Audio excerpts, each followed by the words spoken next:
No ar, Faixa Livre, rádio jornalismo de verdade, a informação de primeira qualidade, a interpretação e os comentários das notícias, entrevistas, o contraditório.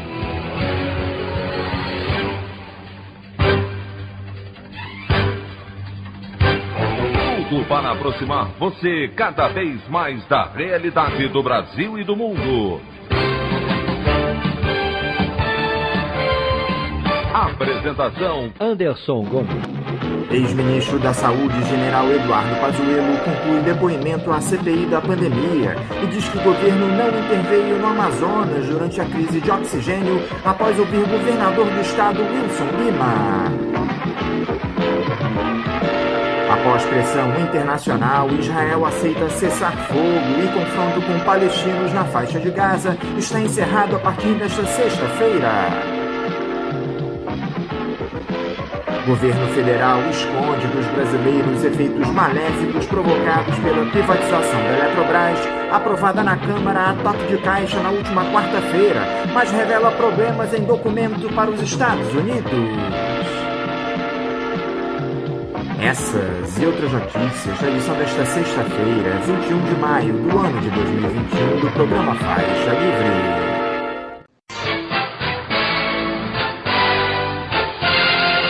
Comentário de Anderson Gomes.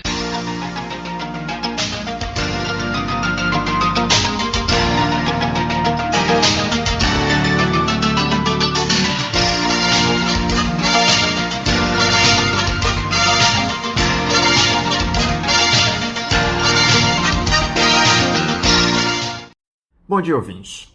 Como vocês sabem, a Câmara dos Deputados aprovou na última quarta-feira a medida provisória que autoriza a privatização da Eletrobras por 313 votos a favor, 166 contra e 5 abstenções. Nós conversamos aqui essa semana com um representante do Sindicato dos Trabalhadores nas Empresas de Energia do Rio de Janeiro, o Sintergia, mas eu faço questão agora de ler uma nota técnica da Associação dos Engenheiros e Técnicos do Sistema Eletrobras, a AESEL, que foi publicada na última segunda-feira, ou seja, antes da aprovação da MP, que traz denúncias gravíssimas a respeito dos malefícios provocados por essa venda criminosa da companhia ao país. Eu farei a leitura da nota técnica número 8 da AESEL e vocês entenderão do que trata essa denúncia. Alguns trechos estão em inglês e eu fiz a tradução por conta própria. Talvez uma ou outra palavra não esteja empregada da melhor maneira, mas eu acho que dá para entender a ideia do texto. O título da nota é Aos Americanos, a Verdade. Aos Brasileiros, o Conto de Fadas. Anualmente, as companhias listadas nas bolsas norte-americanas devem publicar na CVM dos Estados Unidos, a SEC, um relatório padronizado que traz um panorama dos negócios, resultados financeiros e operacionais, fatores de risco e o andamento dos investimentos e projetos. É o famoso relatório 20F, ansiosamente aguardado pelos acionistas minoritários estrangeiros. A Eletrobras, que tem ações listadas na Bolsa de Nova York, publicou, em 10 de maio de 2021, o seu 20F, repletos de informações surpreendentes, curiosamente escondidas dos seus acionistas brasileiros e da população em geral. Vamos aos exemplos. Ao citar a privatização, objeto da medida provisória 1031 do ano de 2021, a Eletrobras admite que não pode prever os impactos operacionais e financeiros do projeto. Abre aspas, não podemos prever os impactos financeiros e operacionais do projeto de lei de privatização proposto pelo governo brasileiro, fecha aspas. E continua afirmando que no caso da privatização, seguida da descotização de suas usinas, a companhia deixará de receber as receitas da GAG Melhoria, que são aquelas geradas pelas melhorias de gestão dos ativos de geração, o que afetará adversamente o fluxo de caixa, condições financeiras e resultados das suas operações. Abre aspas, além disso, tanto o projeto de lei número 5.877 de 2019, quanto à medida provisória 1031, que se referem à nossa proposta de privatização, contemplam a perda de titularidade, descotização, de nossas usinas prorrogadas pela Lei nº 12.783, de 2013. Caso ocorra perda de titularidade, o regime de comercialização para essas concessões será alterado para a produção independente e perderemos nosso direito de receber o GAG Melhoria. Em 2018, 2019 e 2020, recebemos R$500 bilhão, 1 bilhão e 1,3 bilhão de reais, respectivamente, nos pagamentos relativos ao GAG Melhoria. Se não continuarmos a receber esses pagamentos, nossos fluxos de caixa, condição financeira e resultados operacionais podem ser afetados adversamente. Fecha aspas. O documento lembra também que a Eletrobras privada não mais transacionará a energia de Itaipu.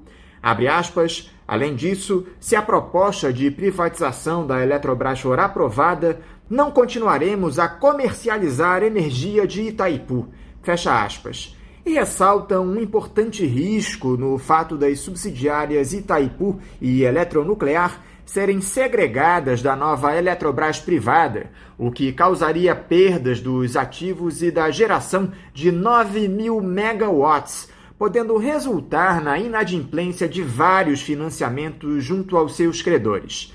Abre aspas, a conta de nossa privatização prevê que nossas subsidiárias Itaipu e Eletronuclear devem ser segregadas de nós e, dependendo do modelo de segregação, podemos perder receitas desses ativos e cerca de 9.000 megawatts, equivalentes a 17,7% de nossa capacidade instalada. Esta pode resultar em eventos de inadimplência em vários acordos de financiamento com os nossos credores. Fecha aspas. O V20 confirma que a descotização, especialmente de Tucuruí, provocará a revisão e redução da garantia física da usina e, consequentemente, impactos negativos nas condições financeiras e resultados operacionais. Abre aspas, especificamente no caso da medida provisória 1031, além das usinas renovadas pela Lei nº 12.783 de 2013, a medida provisória 1031 também inclui a usina hidrelétrica de Tucuruí a ser outorgada com um novo contrato de concessão com prazo de 30 anos. Nós não podemos assegurar se este processo de perda da titularidade, descotização e concessão de um novo contrato de concessão para a usina hidrelétrica de Tucuruí causaria uma revisão adversa das garantias físicas e, assim, impactar negativamente nossa condição financeira e resultados das operações. Fecha aspas. O texto aponta que, ainda que convertida em lei, a medida provisória 1031 de 2021 poderá ser ainda avaliada pelos órgãos de controle como o TCU, Ministério Público Federal e pelo Judiciário. Abre aspas, a medida provisória ainda está em discussão no Congresso Brasileiro e, se convertida em lei, também pode ser submetida ao escrutínio de órgãos de controle externo, como o Tribunal de Contas da União, o TCU, o Ministério Público e o Judiciário. Não podemos garantir que a privatização continuará conforme descrito acima e não temos controle sobre o cronograma para sua aprovação ou implementação potencial. Por fim, o relatório 20F aos acionistas estrangeiros relata que a Eletrobras não pode prever as consequências financeiras e operacionais da diluição de capital proposta na medida provisória 1031 de 2021, relativa à sua privatização. E vai além, ao afirmar não poder garantir que os termos apresentados de renovação sejam atrativos para a empresa e que a privatização pode resultar em um menor suporte do governo à companhia. Sem contar a possibilidade de aumento dos custos de capital de terceiros pelo fato da União deter menos de 50% das ações, o que caracteriza a possibilidade de inadimplência. Abre aspas, não podemos prever as consequências financeiras e operacionais do capital proposto diluição. Também não podemos garantir que os termos a serem apresentados para a renovação serão atraentes para nós ou que nosso conselho de administração aceitará tais termos. Além disso, a nossa privatização poderia distrair nossa gestão e resultar em menos apoio governamental para nós. Certos grupos podem contestar a proposta, o que pode levar a questões políticas e jurídicas para nós. Também poderia aumentar nossos custos de dívida, devido à possibilidade de que o governo brasileiro controlaria menos de 50% de nossas ações ordinárias e poderia constituir um evento de inadimplência de nossos empréstimos, o que, se não fosse dispensado, poderia permitir alguns de nossos credores para acelerar o débito. Fecha aspas. Em resumo, a administração da Eletrobras assume ao regulador norte-americano que a privatização da companhia traz muitos riscos nocivos nos aspectos financeiros e operacionais. Tais informações não surpreendem a AESEL, que há muito tempo vem alertando a sociedade para as consequências de uma eventual privatização da maior e principal empresa do setor elétrico brasileiro. O que nos chama a atenção é o fato das autoridades brasileiras esconderem propositadamente tais informações do parlamento e da população brasileira, já que as preocupações expostas à ASEC jamais foram levadas à sociedade e ao parlamento brasileiro. Por isso, perguntamos, qual o interesse nessa diferença do discurso? Por que americanos merecem a verdade e brasileiros a mentira? A opinião do Faixa Livre. Bandeirantes, 1360. Estamos apresentando Faixa Livre. Voltamos a apresentar Faixa Livre. Estamos de volta, ouvintes, com o início da edição de hoje do programa Faixa Livre, que tem na sua produção a jornalista Celeste Sintra, auxiliada pela também jornalista Natália Moraes, tendo no comando do áudio o Francisco. Meu bom dia a todos. E meu bom dia também a você, que pode aqui participar nos enviando mensagens eletrônicas para o endereço ouvinte@programafaixalivre.com.br ou ainda registrando suas participações diretamente nas nossas redes sociais. No Facebook, nossa página é o Programa Faixa Livre. No Twitter e no Instagram, para deixar o seu recado, basta seguir os perfis @PGM Faixa Livre. Lembrando que as participações por telefone estão inviabilizadas, pois durante o período da pandemia do novo coronavírus, nosso programa está sendo gravado no dia anterior à sua veiculação. Pedimos desculpas aos nossos ouvintes que costumam interagir conosco desta forma, mas foi a maneira encontrada pela equipe do Faixa Livre para mantê-los informados sobre o que acontece no país e no mundo com essa nossa visão crítica e, ao mesmo tempo, preservando a saúde dos profissionais que levam o programa ao ar. O Faixa Livre pode ser acompanhado também pelo nosso aplicativo para celulares com sistema operacional Android. O nome do aplicativo é Programa Faixa Livre. Os ouvintes também têm acesso à transmissão pelo nosso site, o www.programafaixalivre.com.br, ou pela página da Associação de Engenheiros da Petrobras, a AEPET, uma das nossas entidades patrocinadoras, no www.aepet.org.br. Para quem perdeu alguma das edições ou quer ouvir novamente o Faixa Livre, os áudios das entrevistas e editoriais estão disponíveis no nosso podcast, nos aplicativos Spotify, Deezer e Castbox. E dando início às nossas entrevistas, eu cumprimento o escritor e professor aposentado de História do Instituto Federal de Educação, Ciência e Tecnologia de São Paulo, Valério Arcari.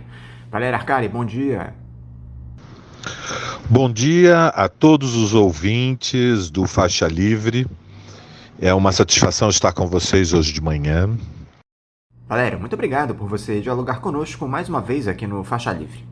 Valério, essa quadra complicada que o país atravessa sob o comando de um ex-capitão absolutamente inepto que foi alçado ao cargo máximo da República por conta de um sentimento antipetista que, de certa forma, se justificava por uma série de erros cometidos pelas gestões de Lula, especialmente de Dilma Rousseff, mas foi amplamente explorado pela mídia dominante para levar o centro do ultraliberalismo de volta ao Palácio do Planalto.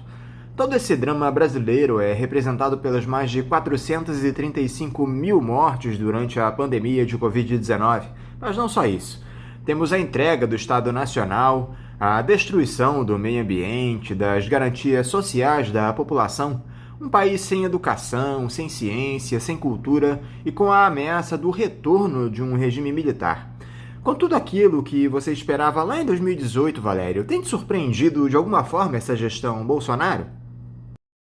Eu penso o seguinte, que existem três posições na esquerda brasileira sobre o significado da eleição do Jair Bolsonaro. Existem aqueles que pensam que foi um acidente histórico, os que pensam que foi uma derrota histórica e aqueles que, como eu, caracterizamos que se tratou de uma tragédia política e social, mas que não é nem um acidente, nem uma derrota histórica. O conceito de acidente histórico repercute no marxismo pela influência das ideias hegelianas. Hegel, um grande pensador, filósofo alemão, que teve grande influência no processo de formação de Marx, cunhou o conceito de acidente histórico para sublinhar a ideia que, em determinadas circunstâncias, se precipitam fatos que são circunstanciais, que em grande medida são aleatórios, são acidentais, portanto são efêmeros, são transitórios, são insustentáveis. A caracterização da eleição do Bolsonaro como um acidente histórico, ela se apoia numa premissa que tem um grão de verdade, que é que o processo aberto pelo golpe contra o governo Dilma Rousseff, e que se apoiou na mobilização de alguns milhões, fundamentalmente alicerçados no ressentimento, no rancor, no mal-estar, até em elementos de desespero das camadas médias, mas que arrastou setores populares. Esse processo, a partir de 2016, teve em grande medida uma dimensão caótica, com o desastre do governo Temer, e culmina com o atentado em Juiz de Fora, que levou a que Bolsonaro, que já era um candidato favorito para estar no segundo turno, tenha se posicionado como o candidato que estava em primeiro lugar.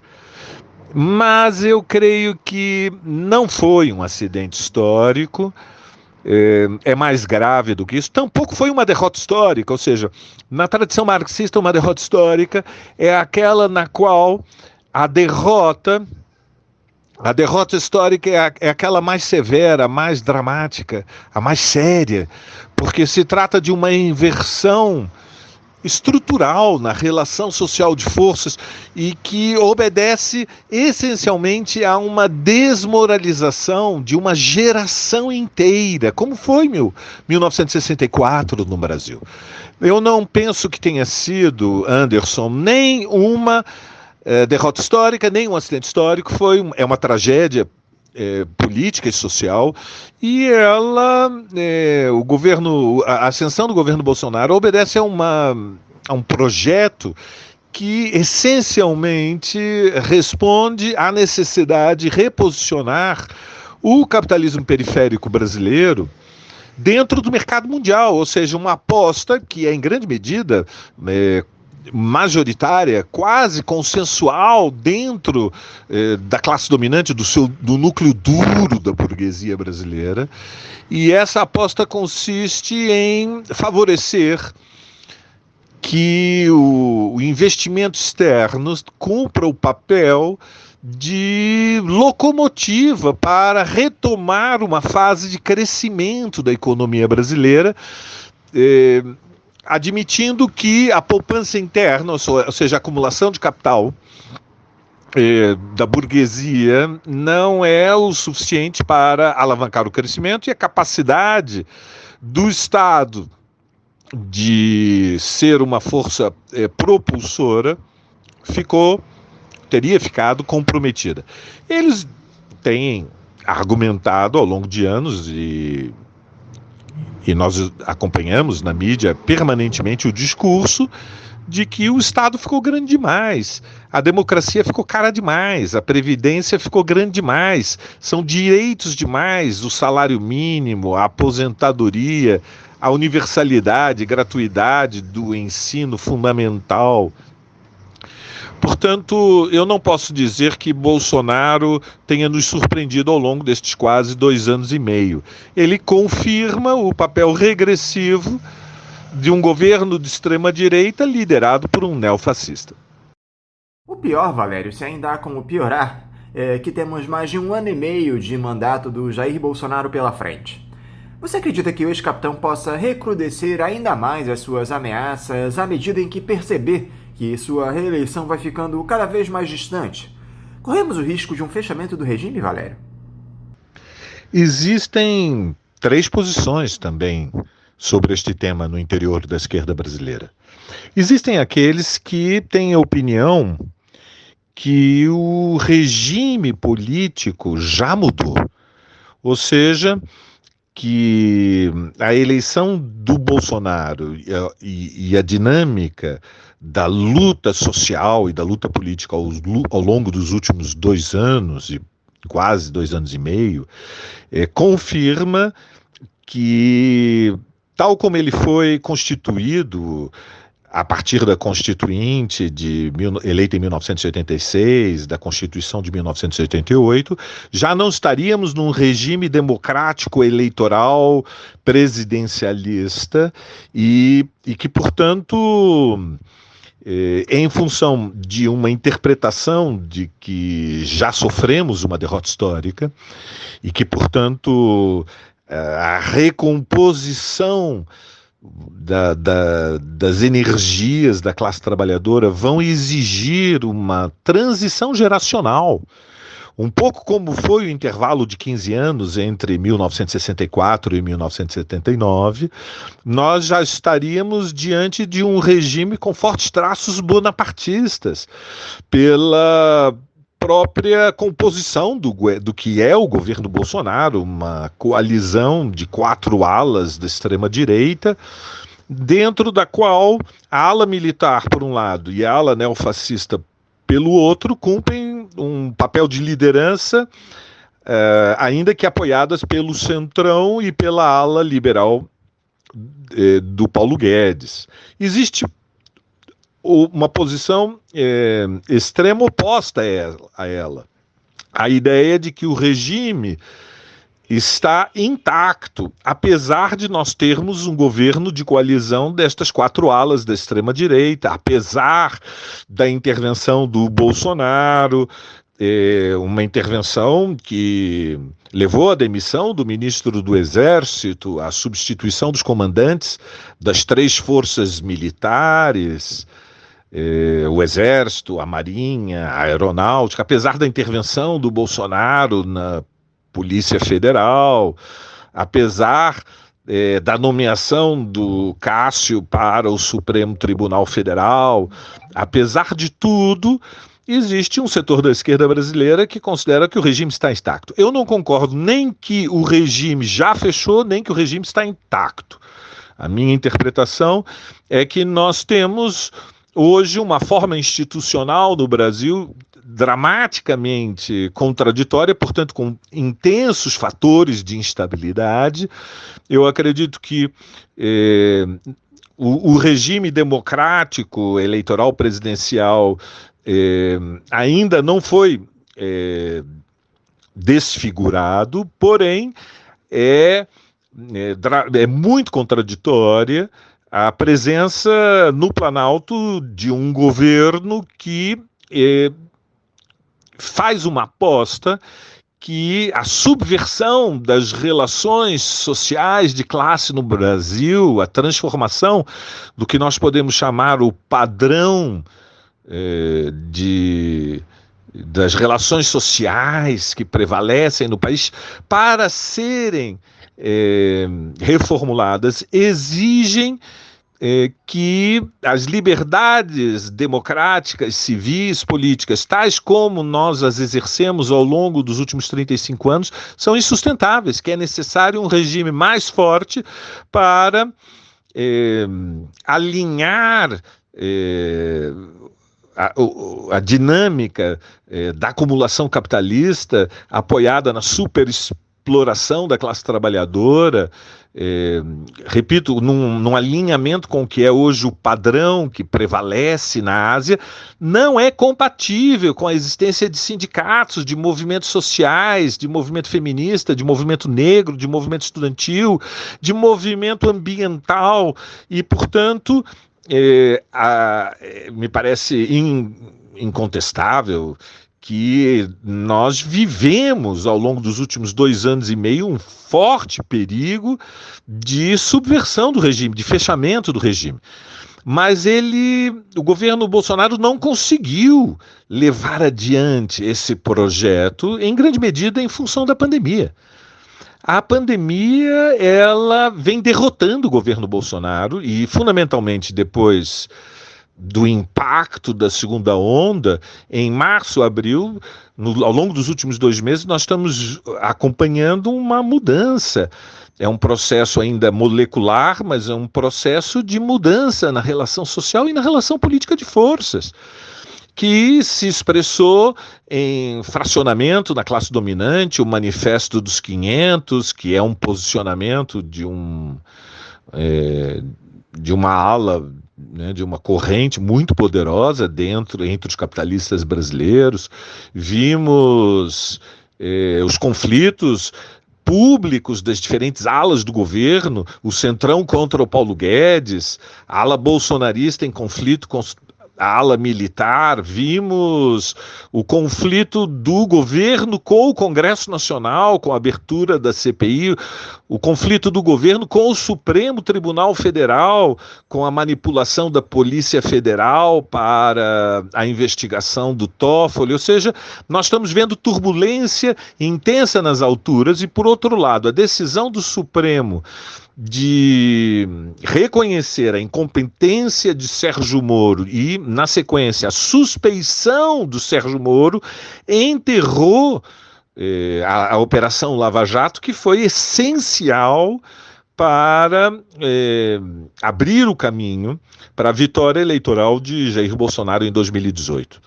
E, portanto, neste momento, eu creio que nós podemos dizer que o perigo de um autogolpe, de um fechamento do regime, deixou de ter grande importância. Bolsonaro vem se enfraquecendo ao longo dos últimos meses e não podemos nos deixar intimidar por um discurso mais exacerbado, uma retórica apocalíptica. Se trata fundamentalmente de uma reação defensiva. E por que você acha que o Bolsonaro questiona seguidamente um processo eleitoral que o elegeu 6 vezes consecutivas, Valério? É impressionante que ele ainda acredite que haja fraudes nas urnas eletrônicas. Por que essa obsessão dele pelo voto impresso? As iniciativas da ala bolsonarista no Congresso Nacional para a introdução do voto impresso são parte de uma operação política para questionar a legitimidade do processo eleitoral diante do perigo de uma derrota em 2022. Evidentemente, no Brasil, é impossível prever desenlace de eleições com esta distância. Muita água vai passar embaixo das pontes, é muito chão daqui até as eleições de 2022, mas a extrema-direita, a escala internacional, ela sabota as liberdades democráticas, ela questiona a lisura dos processos eleitorais, porque ela pretende legitimar-se a si mesma como uma maioria imaginária que não que está sendo fraudada por processos eleitorais que são por antecipação, denunciados como ilegítimos. Se trata de uma retórica catastrofista que pretende incendiar a imaginação da sua base social, construir uma denúncia preventiva dos processos eleitorais, ainda que não tenha nenhum suporte e, fundamentalmente, se apoia em teorias de conspiração. Teorias de conspiração, elas têm um forte apelo. E, portanto, nós devemos, com firmeza, nos posicionarmos, todos aqueles, não só na esquerda, mas todos aqueles que valorizamos as liberdades democráticas, nós temos que nos posicionar contra esta iniciativa do bolsonarismo do voto impresso.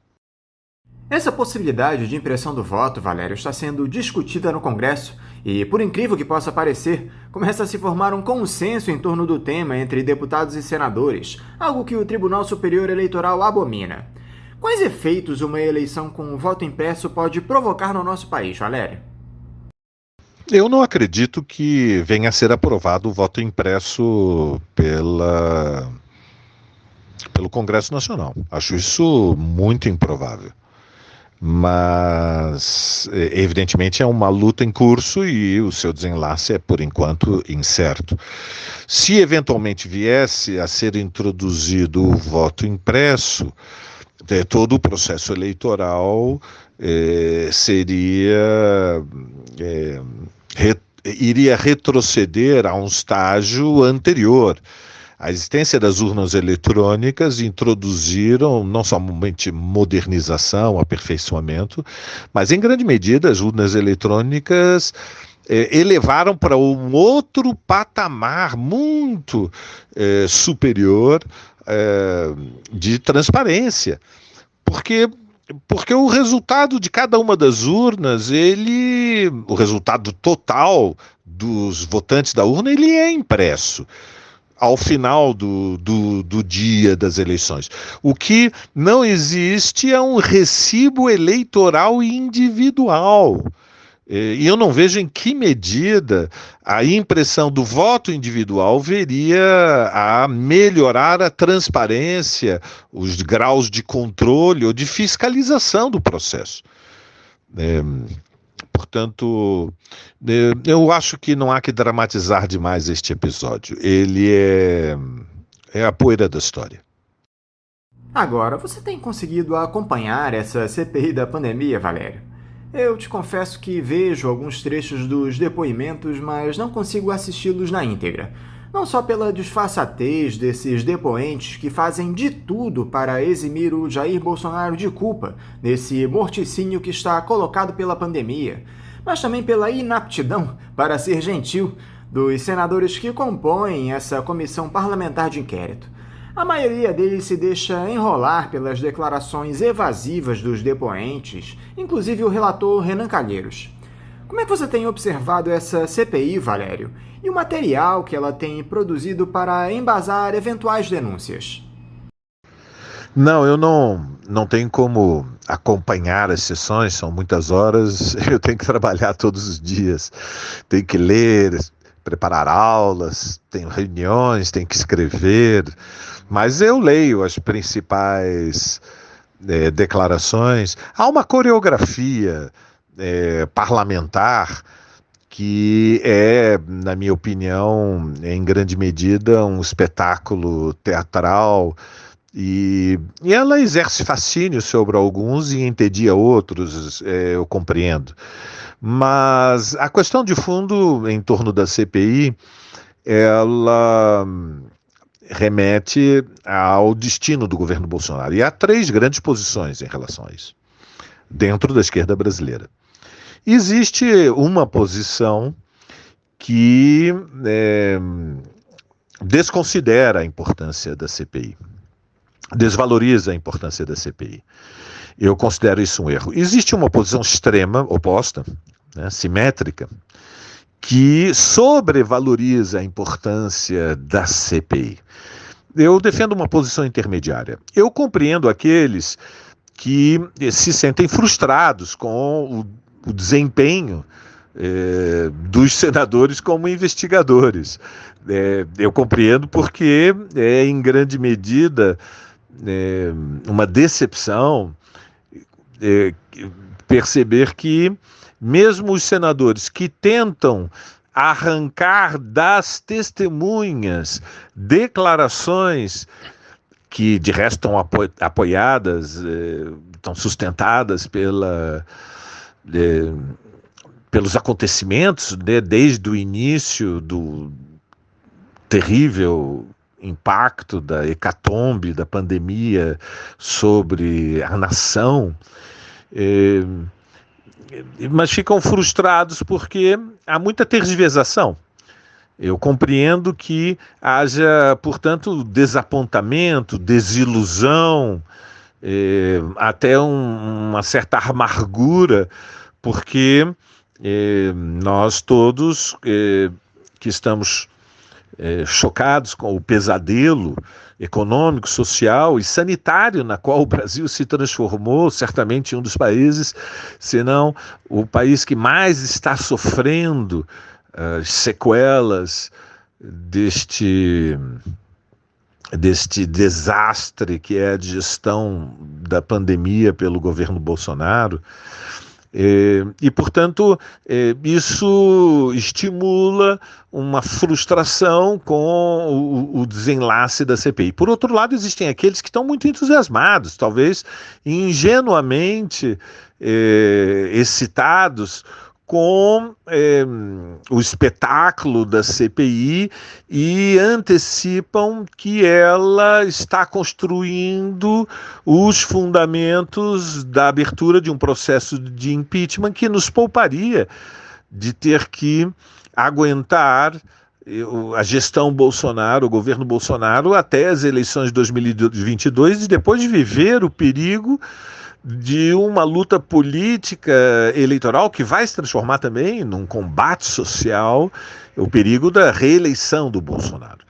Eu não estou nem entre aqueles que consideram que a CPI é somente espetáculo, não estou tampouco entre aqueles que consideram que a CPI é o primeiro passo que vai na boa direção da abertura do impeachment. Eu acho que é um processo em aberto, que está em disputa. Nenhuma fração da classe dominante, meus caros, apoia nesse momento o impeachment. Mas a realidade pode mudar.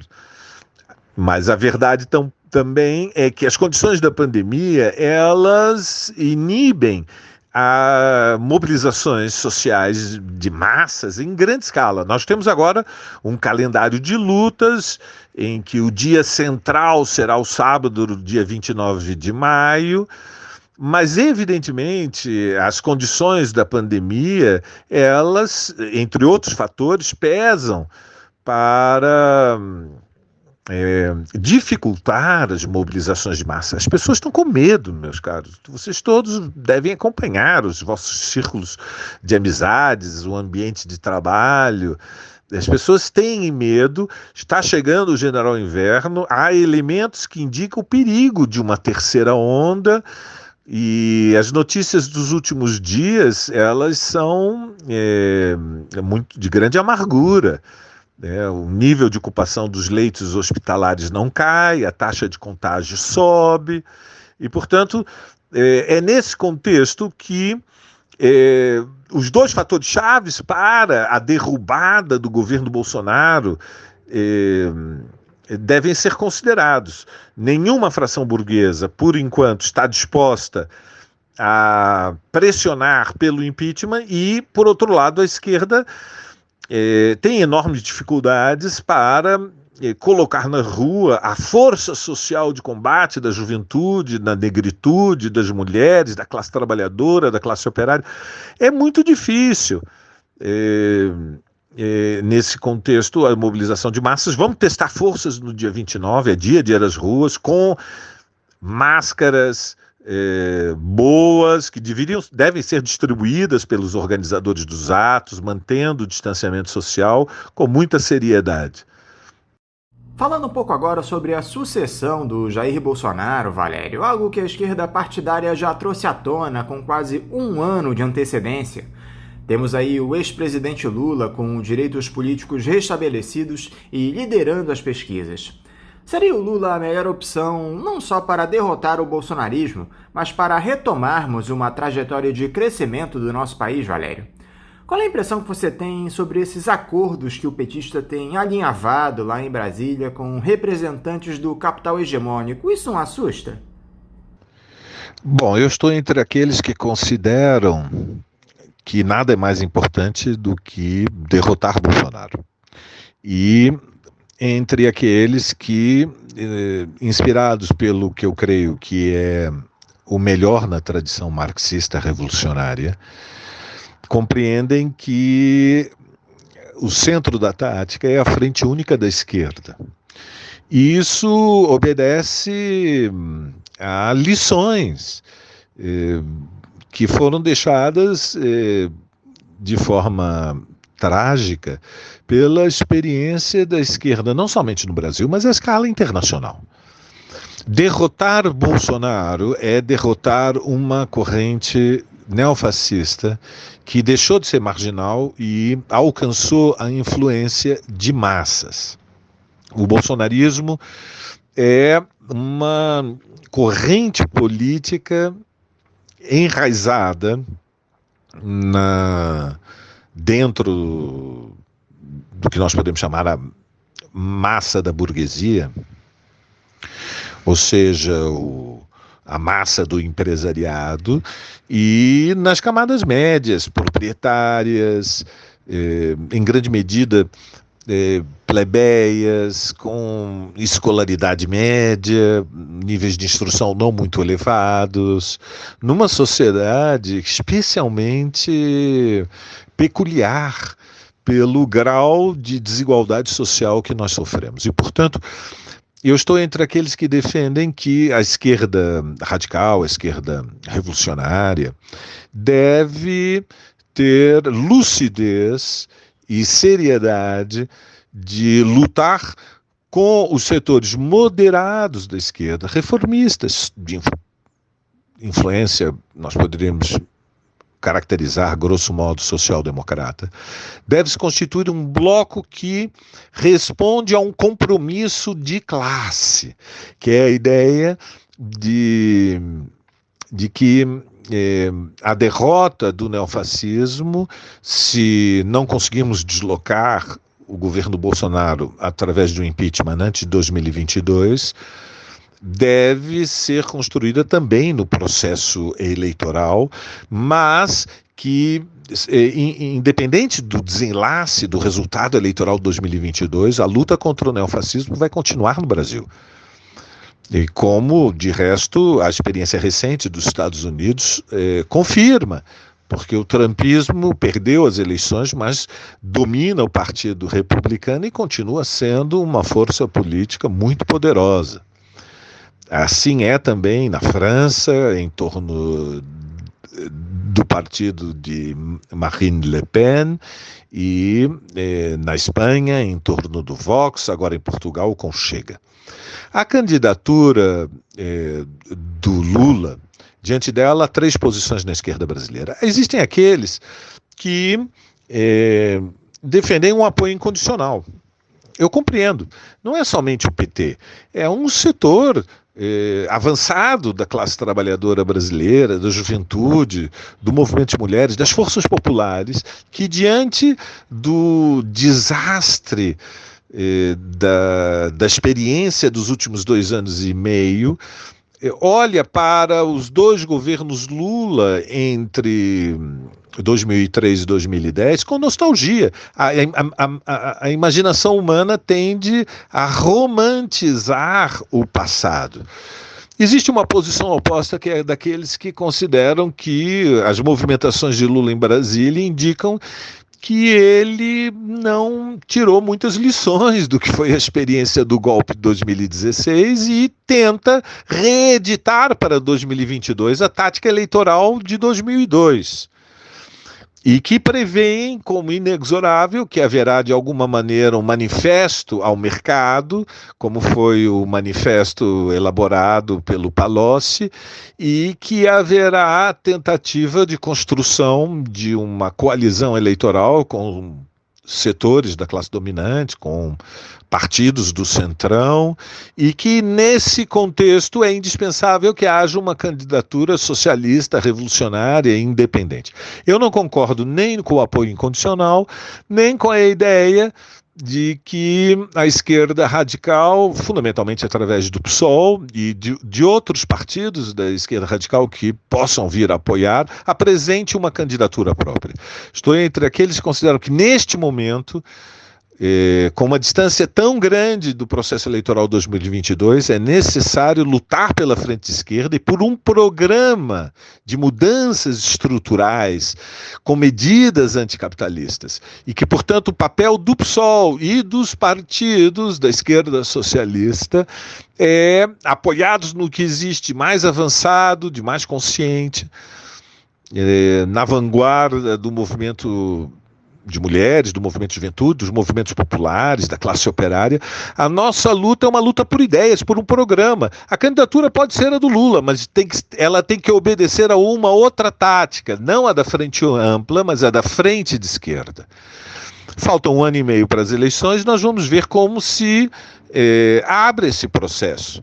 E a decisão pode ser tomada no ano que vem, quando nós tivermos um cenário mais claro. De qualquer maneira, ela obedece, a decisão tática, ela tem que obedecer a um projeto estratégico. Projeto estratégico que nada é mais importante que derrotar o Bolsonaro e que a mão não pode tremer. E essa pré-candidatura do Glauber Braga, Valério, que tem dividido o PSOL com um discurso combativo, radical, de defesa do Estado Nacional e do protagonismo da classe trabalhadora. Você chegou a ler o programa dele? O que é que você acha dessa via Glauber Braga para as eleições do ano que vem?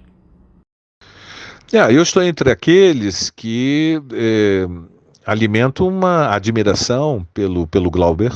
Eu creio que ele faz um mandato combativo, é um homem honesto, tem potência, tem inteligência, tem audácia, mas creio que foi uma precipitação a apresentação de uma pré-candidatura com este grau de antecipação. O PSOL tem um congresso previsto para este ano, veremos se haverá condições diante do perigo de uma terceira onda. Está chegando o general inverno e, evidentemente, os riscos sanitários aumentam, mas, em princípio, está previsto um congresso do PSOL este ano e já foi sugerido, indicado pelo Diretório Nacional que a decisão da tática eleitoral será no ano que vem. Portanto, com este grau de antecipação, a apresentação de uma pré-candidatura me pareceu uma operação política totalmente precipitada. O PSOL tem maturidade para compreender quais são os ritmos da luta política. E não se saltam etapas. Neste momento, o que prevalece de forma esmagadora nas fábricas, nas empresas, nas universidades, no campo da esquerda, no mundo da cultura, é uma imensa ansiedade de que não podemos correr o risco de jeito nenhum de uma reeleição de Bolsonaro. E, evidentemente, a apresentação da candidatura do Lula, agora oficial, pela entrevista que ele deu a Paris Match, ela atrai, capitaliza, funciona como um catalisador deste sentimento que é muito poderoso, de que há que evitar de qualquer maneira o perigo de uma reeleição de Bolsonaro. O PSOL, ele tem que dialogar com as amplas massas. O PSOL teve um resultado extraordinário nas últimas eleições municipais em São Paulo. No Rio de Janeiro, em Belo Horizonte, ficou à frente do PT, elegeu mais vereadores, mas o PSOL, à escala nacional, ainda é um partido menor do que o PT. E o Lula, por outro lado, é maior do que o PT.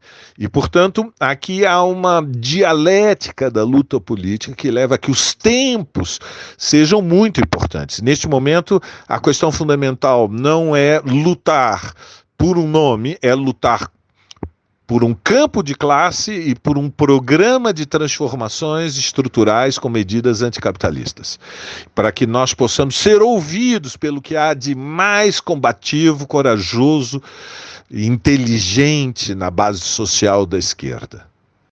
As eleições no Chile, Valério, que escolheram no último final de semana uma constituinte predominantemente progressista, com uma comunista comandando a capital Santiago.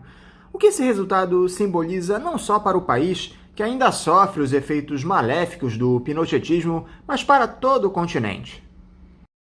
Eu acredito que nós todos estamos com um sorriso nos lábios depois da eleição do domingo passado para a Convenção Constituinte no Chile, pelo desempenho da esquerda, pela presença da esquerda também nas listas independentes e também porque as forças mais reacionárias que respondem à herança dramática do pinochetismo foram derrotadas e a direita não alcançou o piso de 1/3 dos votos necessários para poder vetar qualquer decisão dentro da Assembleia Constituinte. Portanto, se abriu uma nova etapa da luta política.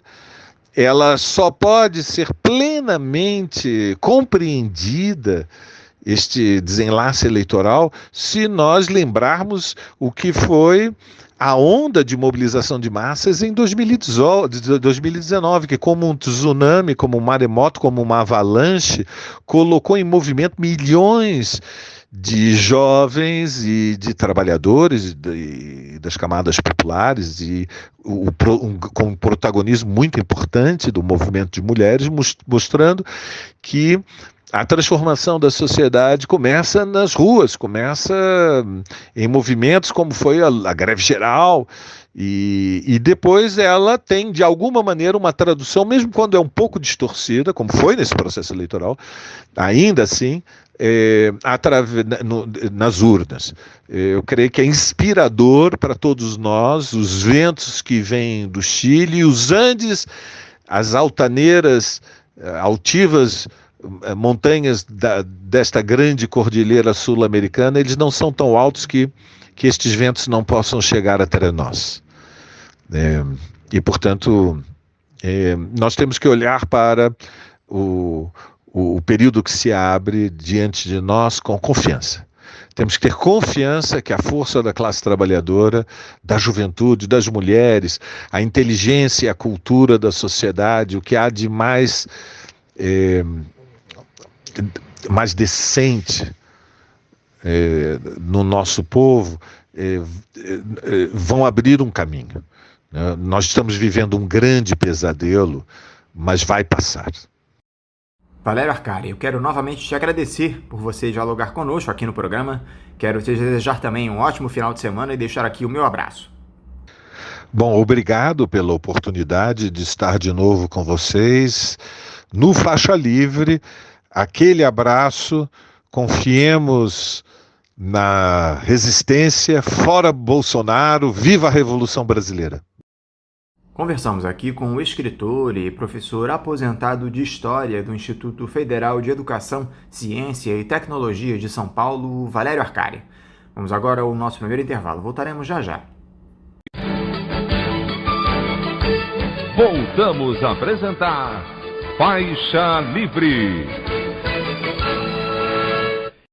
Já voltamos, ouvintes, e agora eu saúdo o presidente do Sindicato dos Médicos do Rio de Janeiro, o SINMED-RJ, Alexandre Telles. Alexandre Telles, bom dia. Bom dia a todas e todos que nos escutam. Em primeiro lugar, gostaria de agradecer novamente ao convite do programa Faixa Livre, que sempre debate temas importantes para a sociedade e sempre tem um foco, tem dado espaço para a gente colocar a pauta dos trabalhadores, da saúde, enfim, que têm sido tão afetados nesse momento da pandemia. E nesse sentido é fundamental, pelo contexto em que vivemos, reafirmarmos a defesa dos direitos trabalhistas e também a defesa do Sistema Único de Saúde, que tem sido a nossa fortaleza e que tem dado a capacidade do nosso país de responder, mesmo com tantos ataques, mesmo com o governo federal e outras esferas de governo, muitas das vezes jogando contra a essa pandemia, Alexandre, muito obrigado por você novamente conversar conosco aqui no Faixa Livre. Alexandre, algo que tem tomado conta do noticiário nos últimos dias é essa CPI da pandemia no Senado, que tenta apurar as responsabilidades dos agentes políticos em relação a essa crise provocada pela Covid-19. Com toda essa sua rotina corrida, Alexandre, você tem conseguido acompanhar os depoimentos da comissão? O que você tem achado das declarações dos ex-ministros da Saúde, dos depoentes em geral? Há algum questionamento que vocês do CIMED tenham enviado aos parlamentares?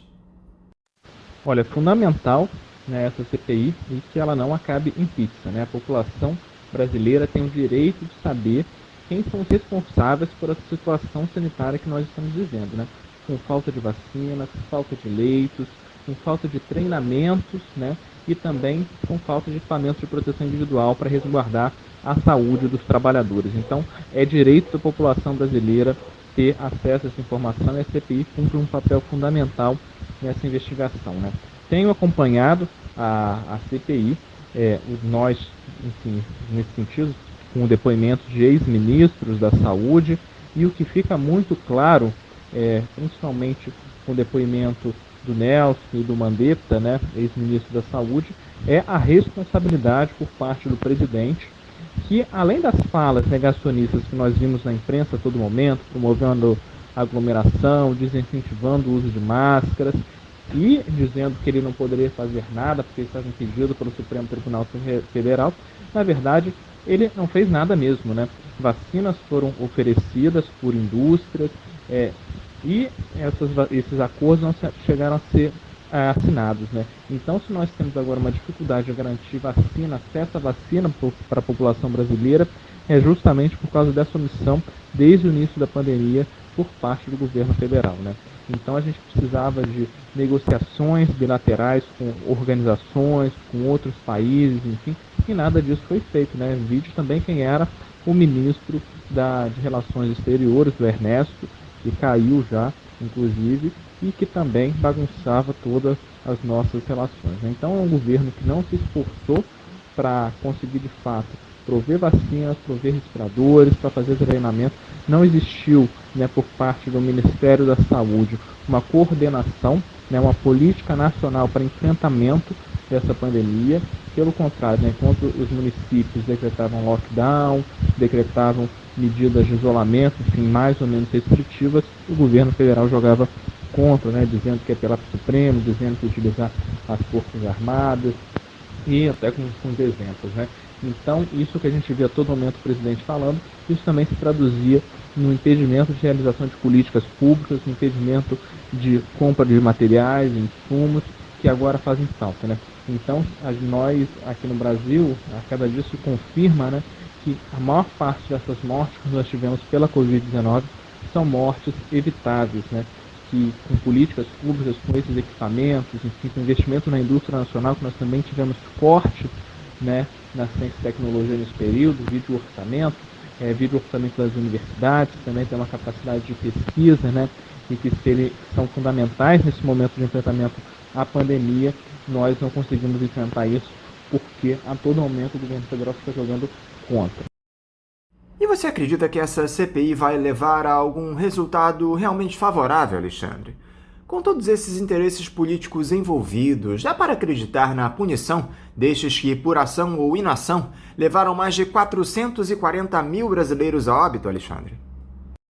Infelizmente, no Brasil, nós estamos acostumados, a CPIs acabarem em pizza, relatórios que não são aprovados, ou então a tropa de choque dos governos se organizam para que não se avance, né? Esse governo mesmo tem a tropa de choque dele ali dentro da CPI, mas a gente nota um número ligeiramente maior, né, de parlamentares alinhados, enfim, no sentido de descobrir as responsabilidades por parte do presidente, né? Mas é fundamental que não seja só a CPI, né, essa CPI, né, só o Senado fazendo esse movimento. Nós precisamos também de movimentações por parte do Ministério Público, do Supremo Tribunal Federal, que ainda têm sido muito tímidas, né, para a gente conseguir de fato responsabilizar e que, além de responsabilizar, que essas pessoas sejam punidas, né, que essas pessoas sejam chamadas à responsabilidade para que a gente consiga elucidar esses fatos, né, ou seja, as pessoas morreram, mortes evitáveis, e a gente tem que dar nome aos bois nesse momento. Me parece que nos últimos tempos, Alexandre, o governo federal mudou o discurso em relação à pandemia, talvez acossado não só pela CPI, mas pela queda de popularidade do Jair Bolsonaro. O Ministério da Saúde elaborou um documento essa semana contraindicando o uso da cloroquina, azitromicina e ivermectina, conhecido como kit Covid, no tratamento da doença. A página oficial da pasta já havia retirado há uma semana antigas orientações para o uso dos medicamentos. Te surpreende essa mudança de postura da gestão Bolsonaro, Alexandre? Bom, isso me preocupa de estar sendo realizado só agora, né? Nós já temos essa pandemia aqui declarada no território nacional desde março do ano passado, né? No início, de fato, nos primeiros meses, não se sabiam quais medicamentos eram eficazes ou não, enfim, ainda existia alguma controvérsia, mas há muitos meses nós já sabemos que cloroquina não é eficaz, coloca o paciente em risco, ivermectina e outros medicamentos, né? Mas mesmo assim o Ministério da Saúde insistiu e propagandeou, e mais, né? Gastou dinheiro escasso do sistema de saúde, né? Porque nós não temos dinheiro sobrando, né? Aquela questão do cobertor curto, né?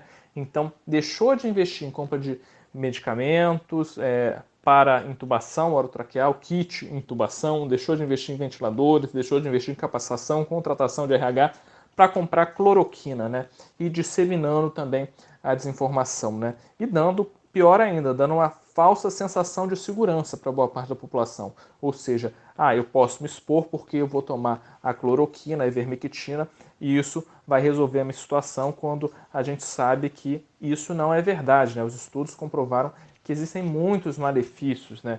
Por exemplo, usando ivermectina, você pode ter um comprometimento hepático, né, do fígado. Então, é uma situação muito difícil, e o governo agora pressionado pela pandemia, né, que continua se agravando, pressionado pela opinião pública, pressionado também por órgãos do Congresso, enfim, essa CPI, ele tem mudado de posição, mas não tem mudado de posição, aliás, em relação a medicamentos, mas continua negacionista, né? Continua incentivando a aglomeração, não promovendo a renda, não dando uma renda básica, né, adequada à população fazer o isolamento. Então, muda-se para se proteger, né?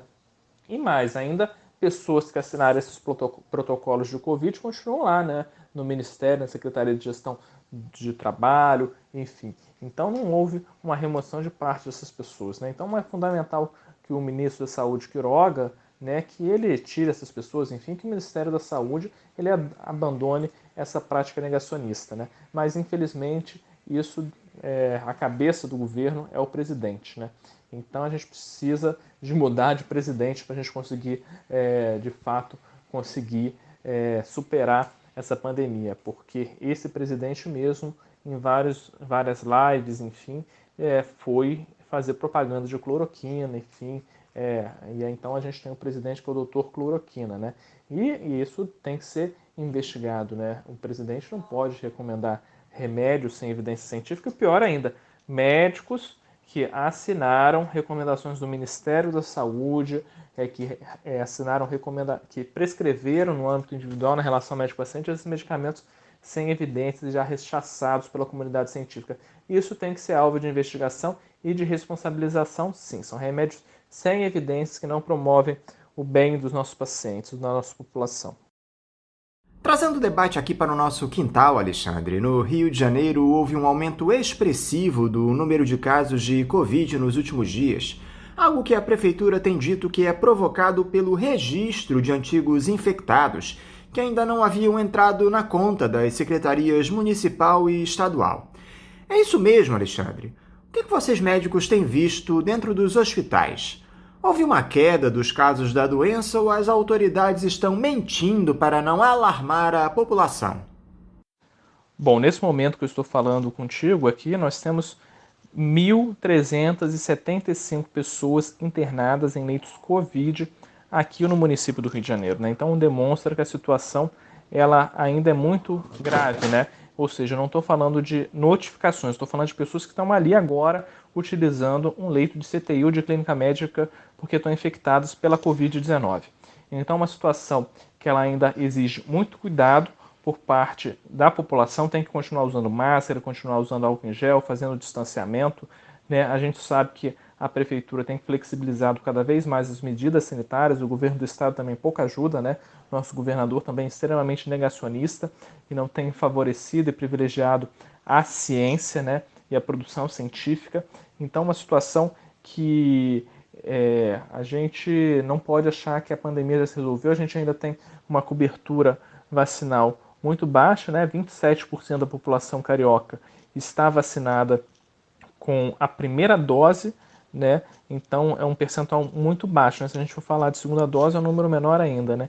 Então a gente precisa, de fato, avançar na vacinação e garantir, enquanto isso, as medidas de isolamento e distanciamento social. A gente não pode relaxar, a gente não está conseguindo vacinar. Tem culpa do governo federal? Muita culpa do governo federal, mas os governos municipais também têm que cumprir a sua tarefa, né? Inclusive com base na decisão do Supremo Tribunal, que decidiu que compete a eles, né, que eles têm autonomia para fazer as medidas de isolamento, né?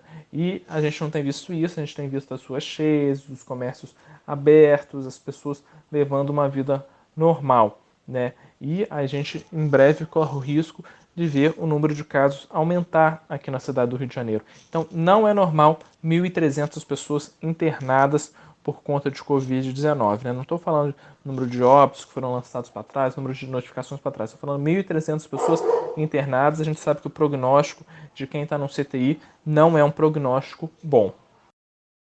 Alexandre, nós tínhamos sérios problemas, não só aqui no Rio, mas em todo o Brasil, na aquisição de insumos hospitalares para atendimento aos pacientes com Covid. Falta de pessoal na linha de frente, inclusive no Hospital Universitário Pedro Ernesto. Isso era algo que estava até bem pouco tempo atrás acontecendo.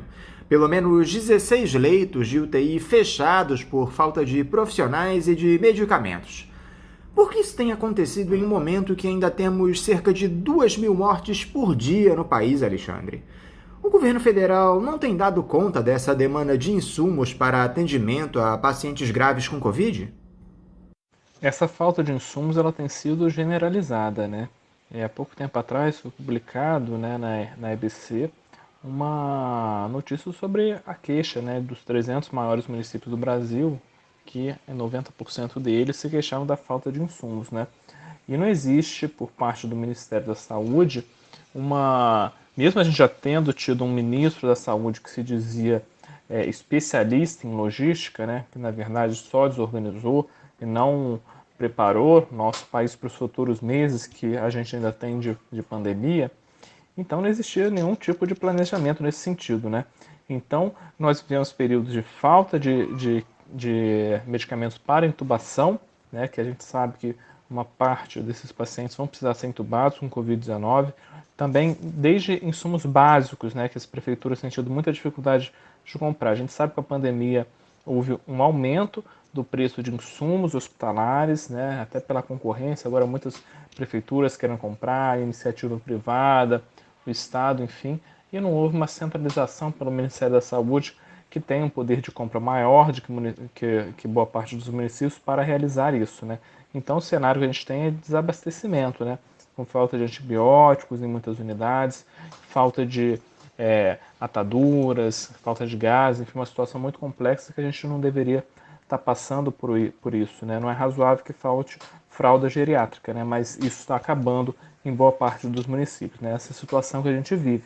Então a gente não tem uma coordenação por parte do Ministério da Saúde, que é o que a gente vem reclamando há muito tempo, para fazer essa compra centralizada. A questão de pessoal na linha de frente é um problema histórico nosso no Sistema Único de Saúde. Não tem concurso público para os hospitais da rede estadual, para os hospitais universitários. O Hospital Pedro Ernesto há muito tempo não abre um concurso para recompor essa força de trabalho que está ali, né? Os hospitais da rede federal estão fechados por conta de déficit de RH, né?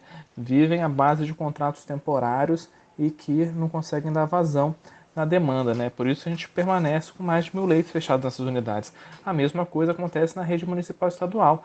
Não tem concurso público, concursos públicos são pontuais, né?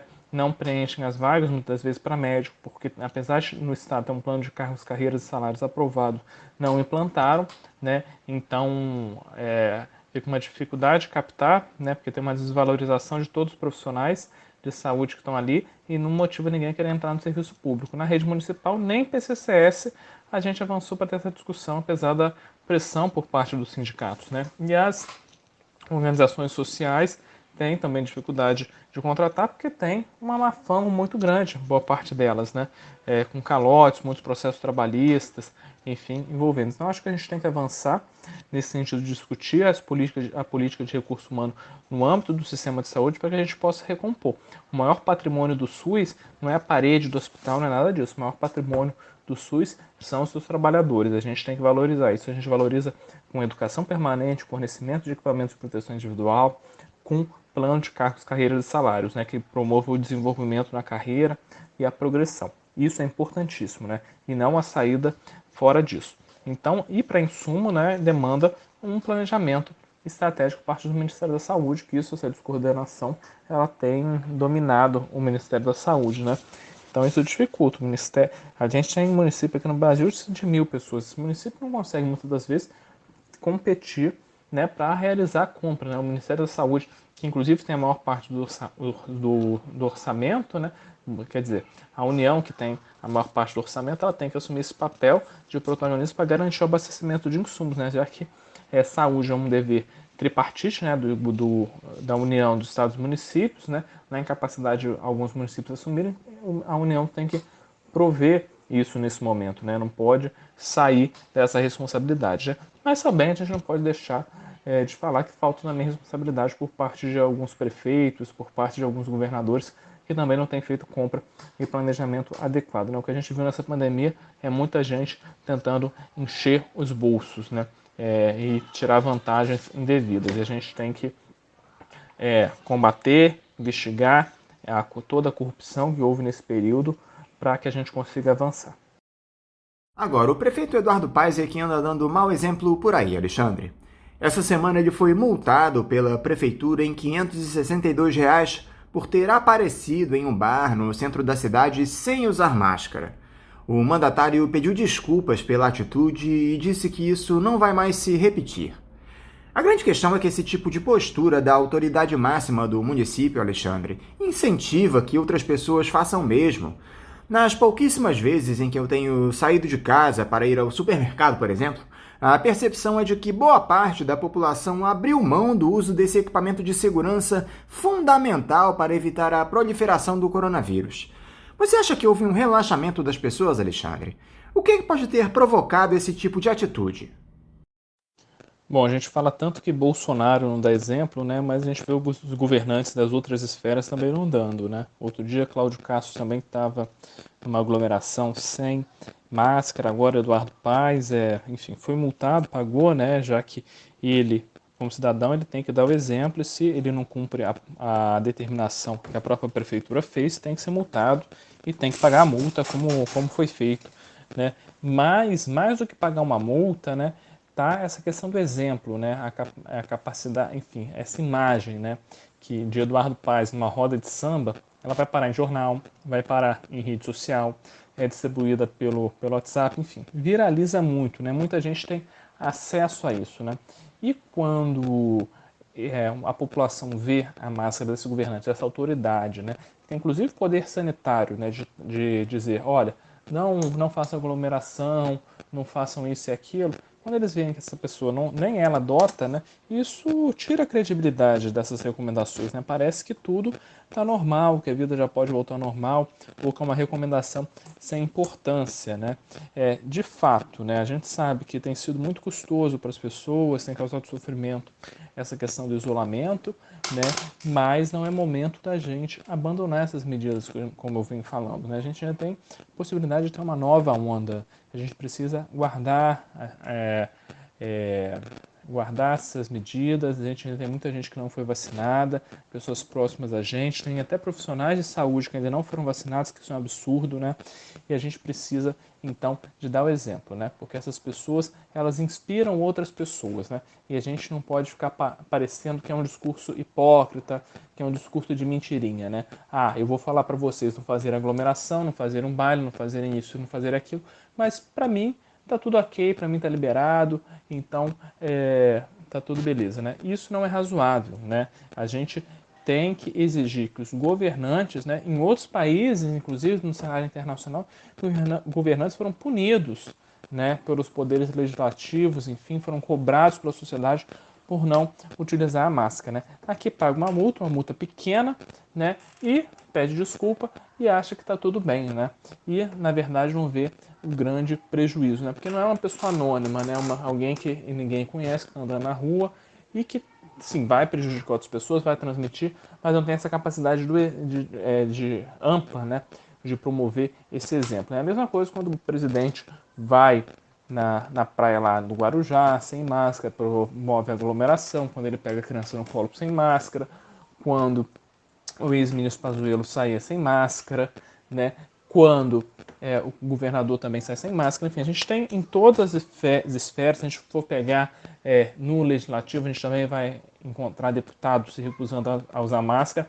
Infelizmente, são as pessoas que a gente tem no poder, né? Pessoas que não dão exemplo e que demonstram pouco apreço, né, pelas medidas sanitárias de distanciamento e isolamento.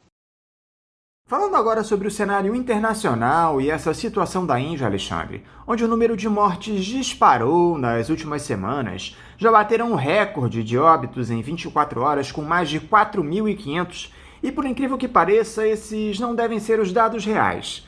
Estima-se que a subnotificação por lá possa ser de 5 a 10 vezes, ou seja, até 40 mil pessoas devem estar perdendo a vida no país diariamente. É um cenário assustador e preocupante para todo mundo por conta da possibilidade do aparecimento de novas cepas, com esses índices de infecções muito elevados. Como é que o mundo pode atuar para evitar uma catástrofe global ainda maior, Alexandre? Me parece que é fundamental que haja uma concertação para oferecer vacinas aos indianos, ainda que eles tenham uma das maiores fábricas de imunizantes do mundo, se não a maior. Bom, a Índia é um país com mais de 1 bilhão de pessoas, né? Se a gente tem ali 4 mil mortes, né, então a gente ainda tem uma letalidade menor, né, do que em alguns momentos aqui no Brasil, né? Não estou minimizando a tragédia que a gente tem na China, na Índia, aliás, mas só para mostrar quão grave também é a pandemia aqui no nosso país, né? Então, com essa população toda, com a inexistência de um sistema de saúde organizado, com ênfase na atenção primária, como acontece na Índia, né? Com uma dificuldade, inclusive, de ter acesso mesmo aos serviços mais essenciais, né, de saúde, com problemas sanitários que a gente sabe que existe, né, com moradias muitas das vezes inadequadas ali, enfim, com dificuldade de conseguir alimentação. A gente sabe que esses são problemas que tem na Índia, enfim, tem em outros países, inclusive em alguns locais aqui no Brasil, a gente tem que superar, porque a gente sabe que é uma doença que tem a ver com a determinação social também, né? Então, a Covid-19 é uma doença que ela escancara as iniquidades que existem no nosso país e que a gente tem que superar essas iniquidades para a gente conseguir dar uma resposta adequada, né? A gente sabe que ela não cursa da mesma maneira em países ricos e em países pobres, né? Países ricos têm uma possibilidade de realizar o isolamento social, de manter a sua população, de investir na economia para que as pessoas fiquem em casa, né? Países que estão em desenvolvimento, ainda mais quando tem uma população muito grande, com anos e anos de exploração e desestruturação, ficam numa situação muito difícil, né, de conseguir. E essa população enorme com esse cenário, né, é um é um local onde a gente pode ter inúmeras mutações, né? Inclusive no Maranhão já foi noticiado que a gente já tem no Brasil a cepa indiana, né, circulando aqui no Brasil, já foram detectados casos, né? A gente ainda não sabe se é uma cepa que tem uma transmissibilidade maior, se tem uma letalidade maior, enfim, mas a gente precisa conter. E uma coisa dramática é que, de fato, eles fabricam muitas vacinas ali na Índia, inclusive mandando IFA, mandando já a vacina pronta para outros países, e de fato eles não conseguem vacinar a população, né? Então a gente vê que os interesses do mercado, os interesses do grande capital, né, se sobrepõem aos interesses da população local, né? Não é uma indústria que ela tenha um compromisso social, um compromisso sanitário com a população daquele país, né? Na verdade, o compromisso é com o lucro, né? O compromisso é com encher cada vez mais o dinheiro o bolso daqueles investidores de dinheiro. Isso não é algo aceitável, né? Eu não acredito que saúde ela deva ser enxergada como mercadoria, né? Saúde é um direito e todos devem ter direito à saúde, né? A gente não tem que enxergar cifras.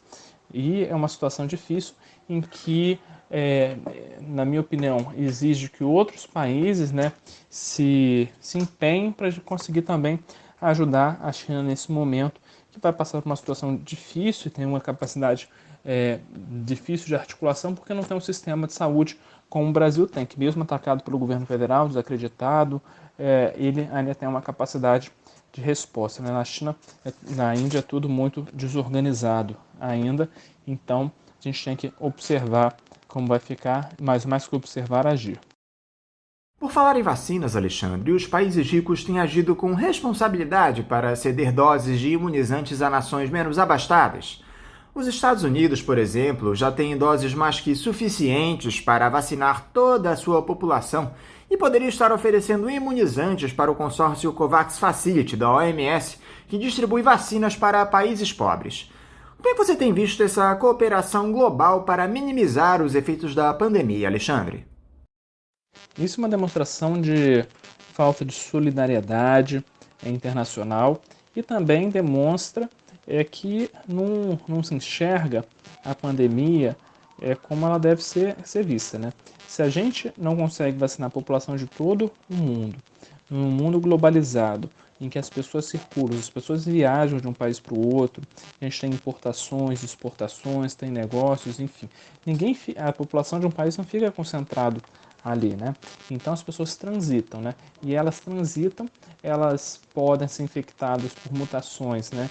De países onde não conseguiu ainda ter um nível de vacinação ainda muito elevado e vai infectar outro país. Então o importante é que a gente consiga vacinar o maior número de pessoas no mundo agora, não só no nosso país, né? A gente não pode pensar que cada país é uma ilha inacessível. Se fosse assim, o vírus, quando ele surgiu lá na China, não teria chego nos outros países, né? E nesse momento a gente tem que vacinar. Eu vou sempre na linha da solidariedade, né? Mas se as pessoas não enxergam do ponto de vista da solidariedade, do dever que a gente tem nas questões de direitos humanos, que são fundamentais, né? A gente enxergar o próximo também, que deve ter a vida resguardada, o direito à saúde garantido, a gente tem que enxergar, então, numa visão que eu considero até um pouco mais egoísta, né? Mas eles se movimentam assim, que é de garantir que não cheguem novas cepas no país, né? Então, não é razoável que tenham países com estoques da vacina e sem perspectiva de serem utilizados, porque já comprou mais vacina do que o necessário, né? Enquanto outros países não conseguem ter o mínimo de vacinação. A África, por exemplo, tem uma dificuldade muito grande nesse momento de realizar qualquer tipo de vacinação. A China, apesar de produzir, como já foi dito na pergunta anterior, tem uma dificuldade de vacinar. No Brasil, a gente não tem vacina, né? A gente está tendo que atrasar consecutivamente o nosso calendário vacinal, porque o governo anuncia que vai ter vacina e não tem vacina. Enquanto isso, muitas pessoas continuam morrendo. Então, essas iniciativas, né, de doação de vacinas para a OMS, enfim, para outros organismos que consigam fazer essa distribuição, elas devem ser muito bem vistas, né? Para a gente conseguir, de fato, ter uma cobertura maior de toda a população. Para encerrar, Alexandre, um tema que eu sempre faço questão de te perguntar é a situação lá no Hospital Federal de Bom Sucesso, que no ano passado sofreu com aquele incêndio em um dos prédios, provocando a morte de 4 pessoas, se eu não estou enganado. Como anda a situação lá no Hospital de Bom Sucesso, unidade de referência para o tratamento da Covid-19 aqui no Rio, Alexandre? As atividades já foram retomadas de maneira plena? Já houve a recuperação das instalações? Nós tivemos no final do mês passado uma reunião com o diretor do Hospital Federal de Bom Sucesso, em que nós, representantes de diversos sindicatos, não só dos médicos, enfermeiros, técnicos de enfermagem, fisioterapeutas, fonoaudiólogos, enfim, estivemos ali com a direção do HFB, do Hospital Federal de Bom Sucesso, justamente para externar a nossa preocupação, né? É um hospital que ele é estratégico, né, atende a população ali ao redor dele de Bom Sucesso, mas estratégico também para todo o estado, porque está inserido no setor, no sistema de regulação, importantíssimo também para a formação de novos profissionais. Ali tem uma perna muito grande da residência médica, da residência multiprofissional, de formação de novos recursos humanos que são estratégicos, né, para enfrentar não só essa pandemia, mas para enfrentar as próximas questões que a gente possa ter, né? Então, ali no prédio central, que foi o prédio em que teve um incêndio, nós temos acompanhado, enfim, fizeram a reforma já da fiação elétrica, houve depois uma necessidade de mudar ali a sustentação, enfim, o piso do térreo, enfim, porque teve um comprometimento por causa do incêndio, enfim, obras que caminharam e que já está caminhando para a conclusão, segundo o diretor do Hospital Federal de Bom Sucesso, já com reativação de alguns setores, né? É importantíssimo que o Hospital Federal de Bom Sucesso volte, mas a gente entende que não basta a gente ter a obra, né, concluída, porque faltam recursos humanos, né? A gente teve perda, conforme relatos que a gente tem, de quase metade dos recursos humanos ali, de cerca de 4 para cerca de 2 mil pessoas em termos de RH.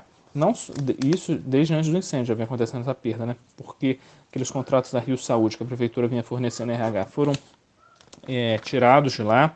A gente teve perda de contratos temporários, servidores que solicitaram aposentadoria, servidores remanejados. Então, esses servidores que são remanejados, a gente espera que eles voltem, né? Assim como serviços que já funcionam ali há muito tempo. Também defendemos a realização e já temos oficiado, enfim, e denunciado ao Ministério Público a necessidade de realizar concurso público, né, e não processo temporário, enfim, seletivo temporário nessas unidades. A gente precisa disso com urgência para o Hospital Federal de Bom Sucesso conseguir prover. Ali a gente tem uma maternidade de alto risco, a gente tem CTI, era um hospital que inicialmente estava voltado para a questão da Covid-19, né? A gente tem uma emergência, ali uma população que não tem outras portas de entrada de urgência e emergência ali, né, ao redor, então é importantíssimo que a gente foque, que o governo, aliás, foque para voltar com esses hospitais e que entenda a importância não só do Hospital Federal de Bom Sucesso, mas todas essas unidades federais para o Rio de Janeiro, né? Nós estamos na cidade que tem o maior número de unidades federais, mas ainda carecemos de muitos recursos humanos ali, e isso a gente depende de autorização do Ministério da Economia e vamos seguir pressionando, né? Pressionando dentro das unidades, pressionando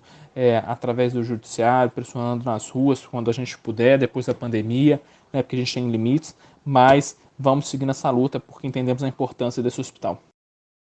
Alexandre Telles, mais uma vez, muito obrigado por essa conversa aqui conosco no programa. Eu quero te desejar um ótimo final de semana e mandar também um forte abraço.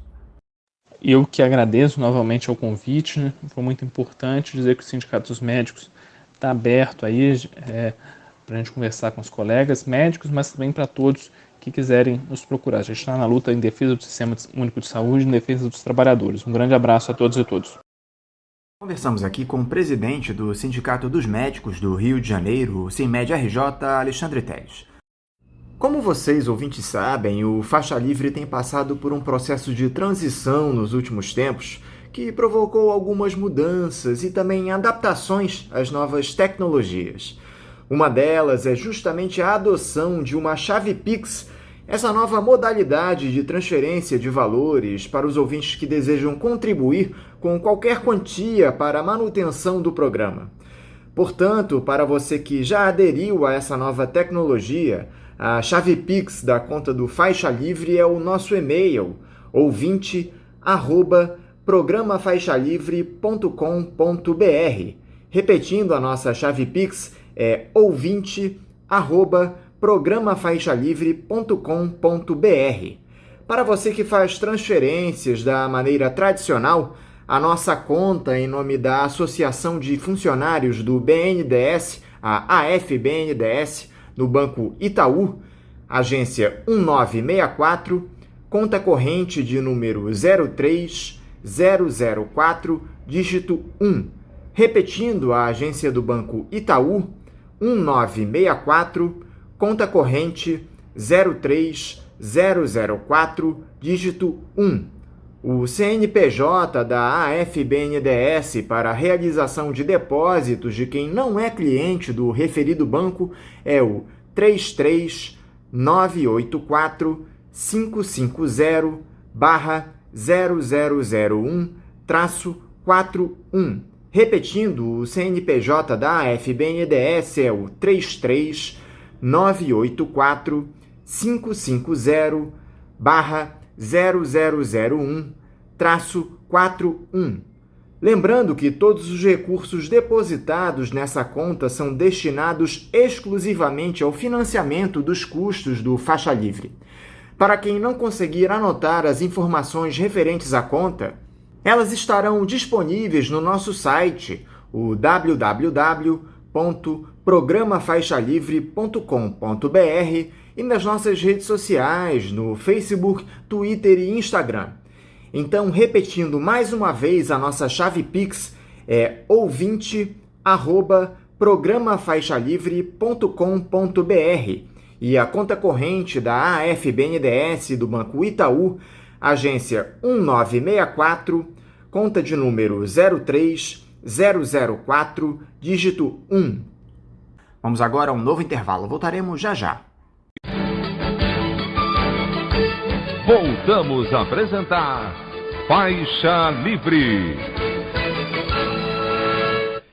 Já voltamos, ouvintes, e agora eu converso com o doutorando em Ciências Sociais, pesquisador do Centro de Estudos de Segurança e Cidadania, Diego Francisco.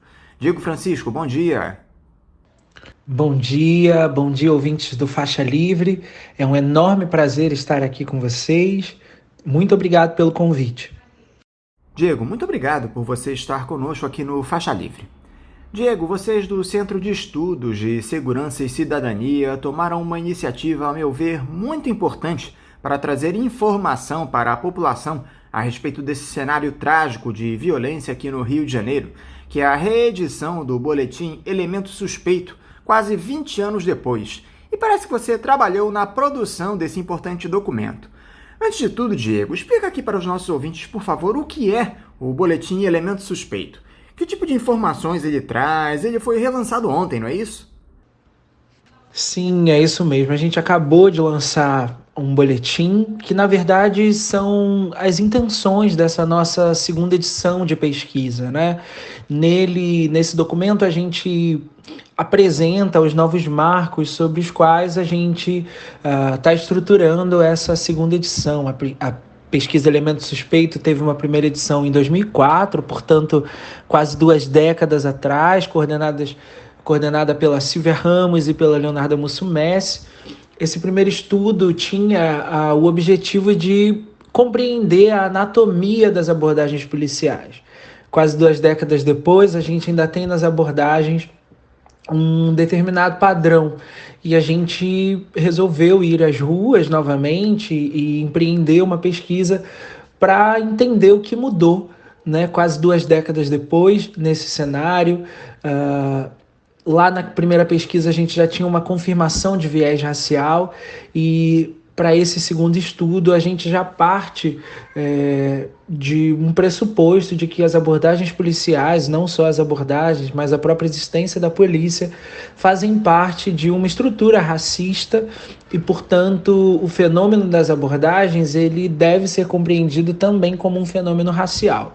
E aí a gente partiu então para essa segunda edição, em que a gente tem interesse em conhecer o que mudou nesse cenário, como as abordagens se modernizaram, alteraram, ou se elas permanecem as mesmas, e a gente está em campo, então, para compreender esse novo cenário.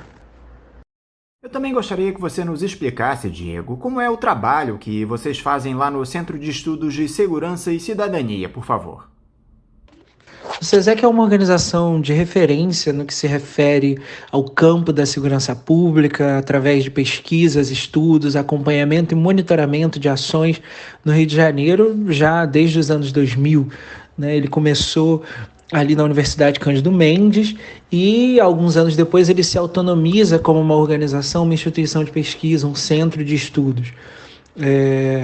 Ao longo desse tempo, né, o SESEC já desenvolveu mais de 70 projetos, tem inúmeros livros publicados, sem contar os boletins, como esse que a gente acabou de lançar, e os artigos, né? O SESEC tem na sua história um sem número de pesquisadores, sociólogos, cientistas políticos e também pesquisadores de outras áreas que passaram por aqui, mantendo sempre uma coerência na produção de estudos que tentam observar, né, a dinâmica da segurança pública no Rio de Janeiro e no Brasil.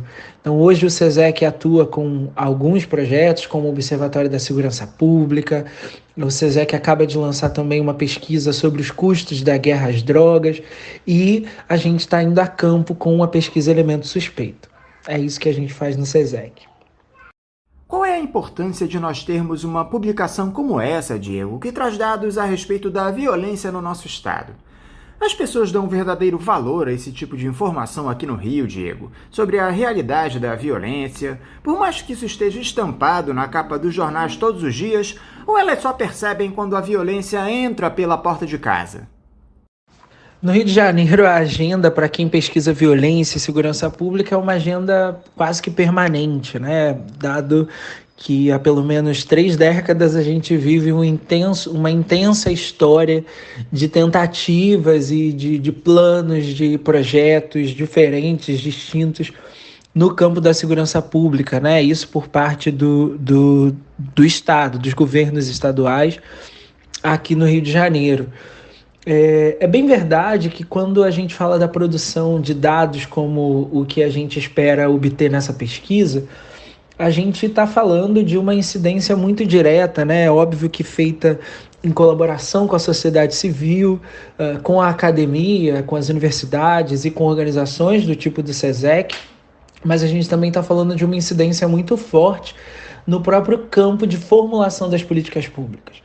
Quando a gente fala sobre esse tema, que é um tema que para quem vive no Rio de Janeiro é um tema cotidiano, a gente está falando sobre ressaltar determinados aspectos, determinadas questões que vão saltando aos olhos à medida que a gente produz dados, como foi na primeira pesquisa e como a gente espera obter também nessa segunda etapa da pesquisa, né? Quando a gente lança um boletim como esse, a gente tem por objetivo também compartilhar com a sociedade as nossas intenções nessa pesquisa, além de amealhar aliados, colaboradores, entender o universo das abordagens policiais também para além desse núcleo que é o SESEC, mas a ideia de compartilhar essas intenções é também que outras organizações, que outros organismos, que grupos de pesquisa nas universidades também se interessem pelo tema e que a gente consiga até mesmo expandir o alcance de pesquisas desse tipo. O título dessa edição de relançamento do documento é Elemento Suspeito, Racismo e Abordagem Policial no Rio de Janeiro, e acontece justamente 1 ano depois da morte do menino João Pedro, baleado durante uma operação policial no Complexo do Salgueiro. Nós também teremos, nos próximos dias, o 1º ano da morte do segurança George Floyd nos Estados Unidos por um policial, e há algo que une esses 2 casos de violência policial. Ambas as vítimas eram negras. Qual é a influência da cor da pele para o aumento dos episódios de violência, Diego, especialmente a policial aqui no nosso país? Muito interessante a sua pergunta, porque essa também é uma das nossas questões nessa pesquisa. A gente quer entender como a anatomia dessas abordagens também se relaciona com a anatomia das operações. Embora a gente tenha um padrão muito visível, a gente consiga dizer apenas pela observação que existe uma escolha do Estado, né? Porque quando a gente fala da polícia, nós estamos falando de forças de segurança pública estatais. Existe seja aqui no Brasil, seja em outros países, existe uma localização como alvos preferenciais de determinados corpos, e o que a gente tem visto é que esses corpos são os corpos negros, né, majoritariamente. O que a gente pretende quando a gente lança uma pesquisa como essa e que a gente tem diante dos nossos olhos fatos como este, é porque a gente precisa entender essa anatomia, a gente quer de fato compreender que processos colaboram para que esses sejam os elementos alvo, os elementos suspeitos, né? Então a gente está empreendendo um esforço, né, numa pesquisa que tem mais de uma etapa. Ela tem uma etapa de campo, ela tem uma outra etapa que é uma etapa a partir de grupos focais, né, de metodologias diferentes de pesquisa. E a gente tem um acompanhamento frequente com um conselho consultivo, um conselho que pensa essa pesquisa junto com a gente, nós os pesquisadores do SESEC, exatamente para que a gente consiga dar conta, né, da multidimensionalidade disso que a gente está chamando racismo, né? Então a gente sabe que o racismo ele é multidimensional, ele tem múltiplas dimensões e ele opera assim também nessa relação segurança pública e população. Então é muito importante para a gente perceber essa anatomia e é o que a gente está perseguindo também nesse estudo. Agora, os pesquisadores desse novo levantamento que vocês estão fazendo, Diego, são todos negros. Você acha que isso influencia de alguma forma o resultado das pesquisas? As pessoas das regiões periféricas se sentem mais à vontade, representadas ao perceberem que é um deles que está levantando esse tipo de dado? Eu imagino que não seja nada fácil para essas pessoas tratarem desses temas publicamente, Diego. A composição dessa pesquisa é interessante porque ela traz pessoas negras, pessoas jovens pesquisadores, pessoas que têm uma trajetória muito grande, não só nas favelas e também dentro de movimentos que pensam a segurança pública, mas ela também vai ao encontro de uma motivação e de uma transformação que a gente viveu no nosso país, né? A gente tem um novo contingente de pesquisadores e pesquisadoras negros e negras que trazem para o campo, né, para os campos de pesquisa e que trazem também para as áreas novas perspectivas quando a gente fala desses estudos.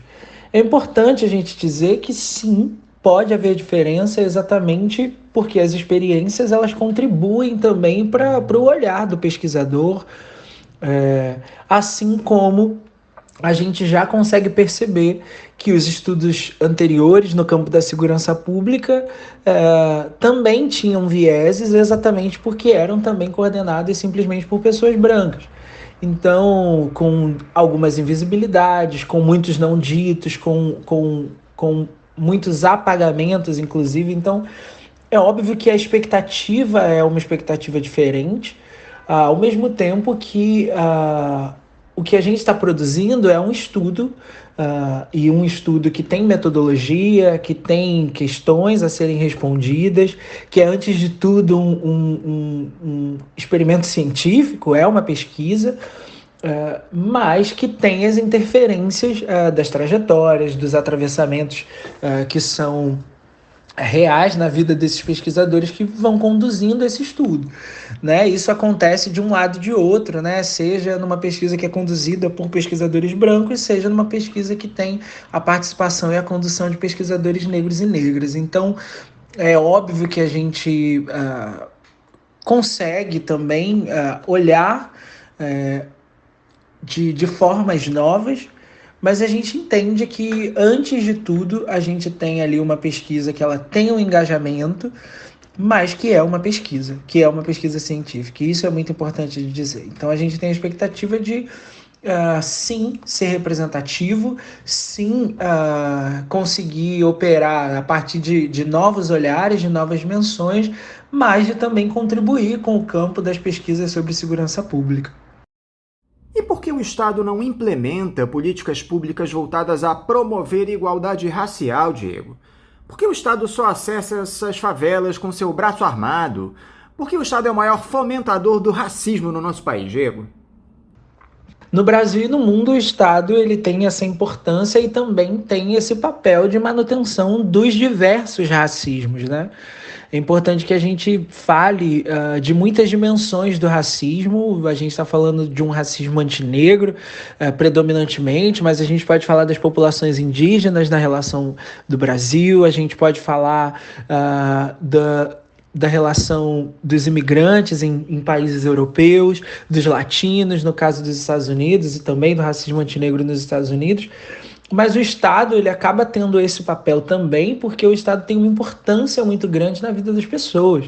É no Estado que a gente tem a conformação das leis, é o Estado que normatiza as formas de vida de alguma forma, né? É importante que a gente diga que o Estado, essa palavra que tem um enorme peso, ele é formado de muitas instituições. O Estado é muita coisa, né? O Estado é a presidência da República, o Estado é o governo, mas o Estado também é o posto de saúde, o Estado é a delegacia de polícia, né? Então, num país que é fundado no racismo, que tem um histórico escravocrata, né?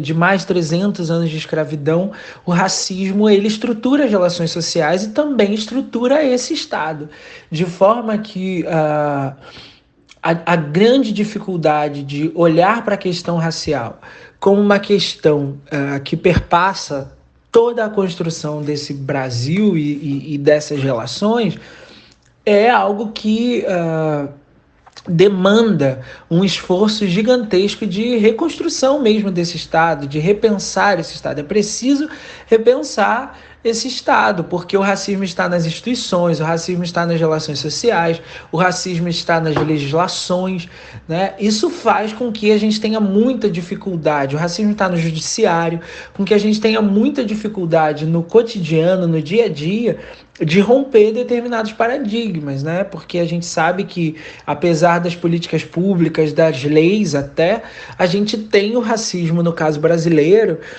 completamente parte da nossa vida cotidiana, com muitas invisibilidades, com muitos apagamentos, com a construção e a reprodução de múltiplos estereótipos no que diz respeito à vida das pessoas negras, né? E isso inclui o lugar que as pessoas negras moram, os espaços em que as pessoas negras estudam, os serviços que as pessoas negras utilizam. Então, isso exige um esforço muito grande, que a gente está fazendo, sobretudo quando a gente denuncia, quando a gente fala, quando nós levantamos dados para que esse Estado também se repense. Com toda essa necessária importância que o debate racial tem tomado no mundo nos últimos tempos, Diego, você acredita que nós possamos ter uma mudança neste cenário de violência contra as pessoas pretas e periféricas em um curto espaço de tempo? O que é preciso para se mudar essa mentalidade no nosso país, Diego? Como eu falava agora sobre esse esforço, né, nenhuma mudança desse tamanho leva pouco tempo, né? Nenhuma mudança desse tamanho é possível num curto espaço de tempo. O que a gente tem é a necessidade de um levante coletivo, de um esforço muito forte das instituições, da sociedade civil, da sociedade como um todo, para que essa pauta ela seja cada vez mais visível e que haja também pressão por mudanças. A gente precisa entender que a realidade do Estado e a própria realidade da sociedade, ela não muda sem pressão social, sem mobilização, sem apoio.